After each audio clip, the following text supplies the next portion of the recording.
The bank manager tells me that you have 2 weeks to upgrade this, or anytime you make a personal transaction, your information could be stolen. To avoid having problems like this, there's a few simple steps that you can follow. I'm told a simple solution is just to take some room temperature water and pour it along the ceiling. Put down that cell phone. We've all seen the scenario play out at restaurants, everyone on their phones. Tonight, I look into a new study that proves your phone affects a parent-child relationship. Grocery prices are up across the board. It now costs on average over $50 to prepare a meal for a family of 4. From produce to protein and everything in between, prices are as high as they've been all year, and they're only expected to continue climbing. When you're on the go, earbuds are a great thing to have handy, but there's a time and a place for everything.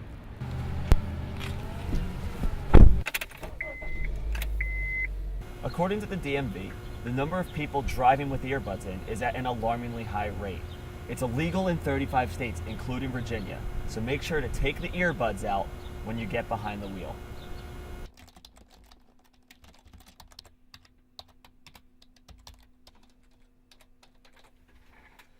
There was no way of even knowing about Yahoo's email security breach because Yahoo never sent out an official notification to its users in the first place, leaving your account information at risk.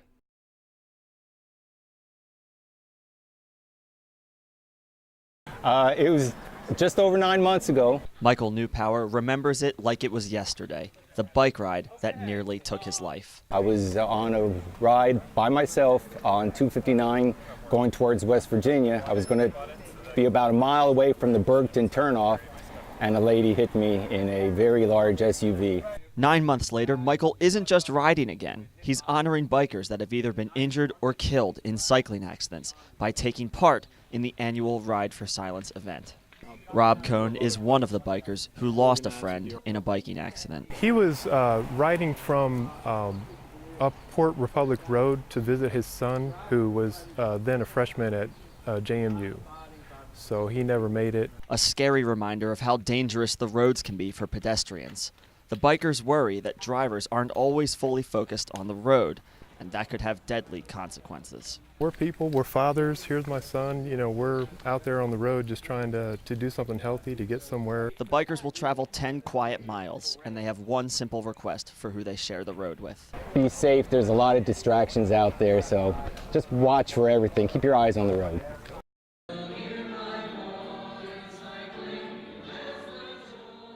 As the choir sang and the priest spoke, the very last thing that she said to Paul on Friday was that she is so happy with her life right now. the community remembered Eun Kim's life and her most redeeming quality. Her smile. Every time you walked in, she had a smile. They never had a bad day, it seemed.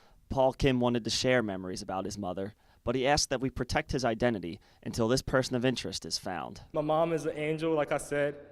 She's a sweet lady that always worked hard for everyone, and she would not let, no helpless person left behind. I'm really, really thankful that I was part of her life, and, she let me be her son. Kim is overwhelmed by the community's support, from the vigil to the fundraising. Words cannot describe how thankful I am for all the support, all the donation. Money that will go to her funeral costs and helping Jay Kim recover. And we'll pray for my dad's recover, so he could come back to the community and say hello, what he loved to do. Meanwhile, the community will continue to stand behind the Kims. All the prayers that gave to my dad, and I really appreciate everyone's help. You guys are family to me, and you always will be. God bless everyone. In Harrisonburg, Nick Payne, WHSV. We're just so excited. A surreal moment for two same-sex couples who say their dream of getting married in Texas is closer to happening. San Antonio federal judge Orlando Garcia ruled restrictions on same-sex marriage are unconstitutional, but suspended his decision pending a ruling from an appeals court. The ruling comes 2 weeks after these couples pleaded for their judge to block the 2005 constitutional amendment banning gay marriage in Texas. I have found the love of my life. I'm so blessed by that. Vic Holmes and Mark Ferris tried to get a marriage license in Bexar County, but were turned down. Their fight, they say, brings them one step closer toward the wedding aisle.